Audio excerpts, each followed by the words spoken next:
Hi, and welcome to the Richard Freemantle violin lessons.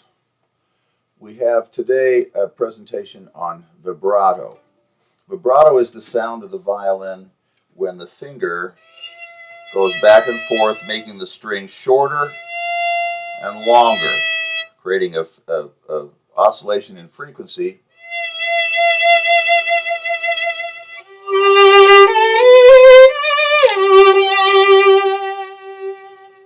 that makes the tone alive and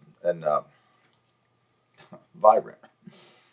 Um, we begin with a couple of preparatory exercises. You start like this. Tap your shoulder. Notice the forearm and the bicep are both moving. You're not doing this. You're doing this. So just keep doing this until you feel a little bit of tiredness in your bicep here, maybe in your forearm. These are muscles that don't normally get exercise, so this is going to be a new thing for most of your muscles. Now do these exercises in sequence. Start with this. I call it accordion arm because you're squeezing and opening and squeezing and opening. Make sure that the bicep comes all the way against your ribs and your arm stretches all the way out. Next, take your violin and put your thumb here and tap the top of the fingerboard. Again, the motion is coming from the bicep. You're not doing this. You're not doing this with your arm. There is some disagreement about vibrato. There are basically three vibratos. The arm vibrato, which is the one I'm showing you here, which comes from the arm. There's something called the wrist vibrato, which is just from the wrist. Like a lot of people believe in that firmly. In fact, Itzhak Perlman uses this vibrato all the time. And of course, there's the finger vibrato. This is what I taught myself when I was in 7th grade. I asked my teacher to teach me vibrato, and he wouldn't do it. Now it's an advanced technique. You don't do that yet. Well, you're not ready for that. So I taught myself. And I taught myself wrong. I taught myself with this finger vibrato, and I did it for about 2 years. When I finally got a teacher that fixed it, it was a huge hassle. So I'm very passionate about teaching the vibrato right away. It's not an advanced technique. It's a basic technique. Whenever you do anything, whether you're playing a Paganini concerto or playing Amazing Grace, you use vibrato. There are many reasons why the vibrato is a good thing to learn right away. For one thing, one of the big problems that kids do when they first learn is they hold the violin like this. And of course, you can't vibrate with your hand like that. Your hand has to be open. People also are always wanting to clamp with their it's called the web space, this place here in your hand, and you want to hang on there. And of course, you can't vibrate when you do that too, because the violin goes like this. So opening your hand and learning how to vibrate with your hand open and with your wrist open and this space clear is a really, really basic technique. And if you can learn that right away, it saves a lot of unlearning later. So, second exercise, as I said, is this. Next is this. Just shift back and forth from first position to about fourth position. Now, if you were actually shifting positions, you would be doing this. But you're not doing that. You're just going straight. Because this is a preparatory motion for this. So, after this, I usually just put the violin down for a second and do this. So you get the feeling of pulling this. The wrist is straight. That's an important point. Everybody wants to do this. The kids want to do this, and sometimes they do this. So if you can put a little, I sometimes put a little brace behind this, so the wrist can't bend.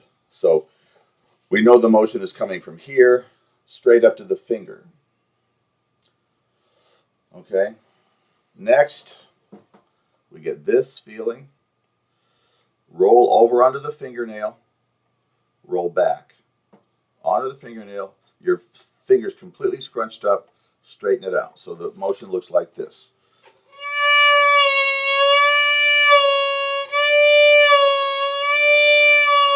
And there's nothing wrong with learning how to do the vibrato really slow.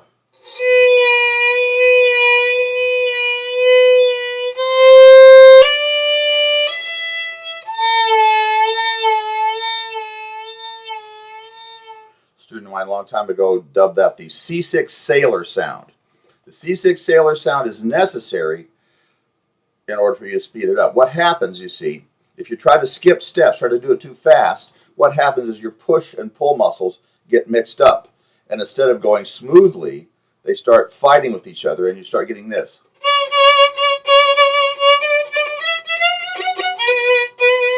And that's a huge danger sign. That takes a huge, long time to undo. So, very important. Big, wide motion, rhythmic, very even. And try to do it for at least 5 or 6 times for every bow. That brings me to another thing.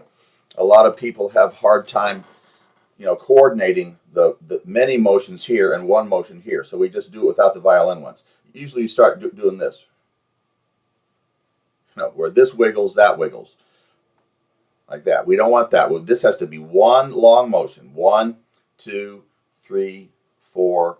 1, 2, 3, 4. Uninterrupted, unimpeded. Then you add this to it. 1, 2, 3, 4.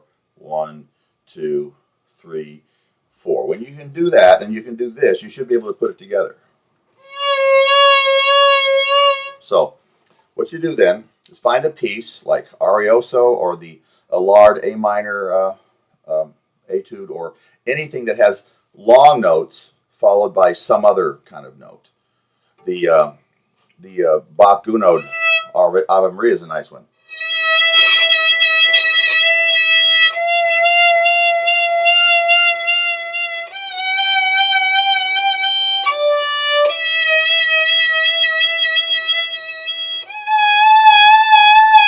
Stop. Start.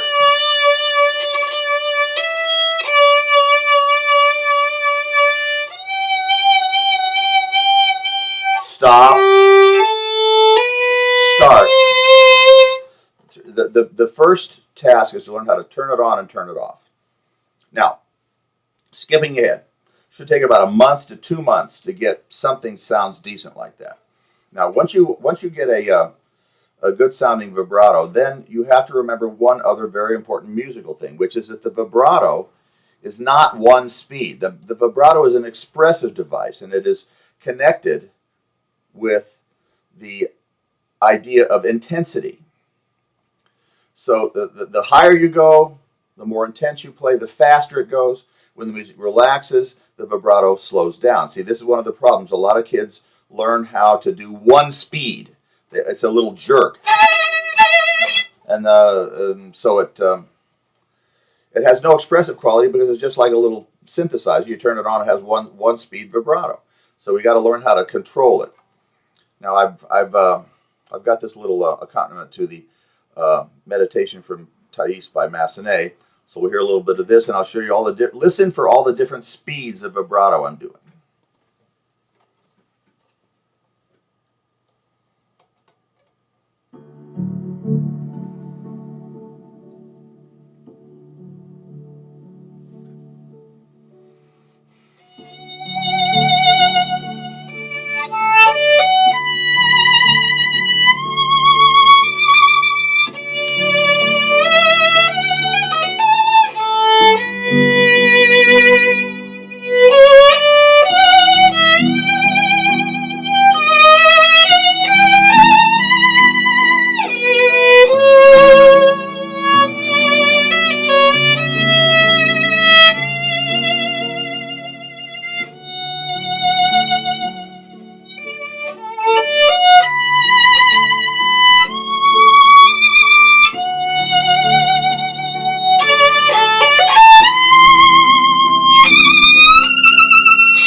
So there's an example of a lot of different speeds and widths of vibrato to enliven a piece of music. Thanks for listening.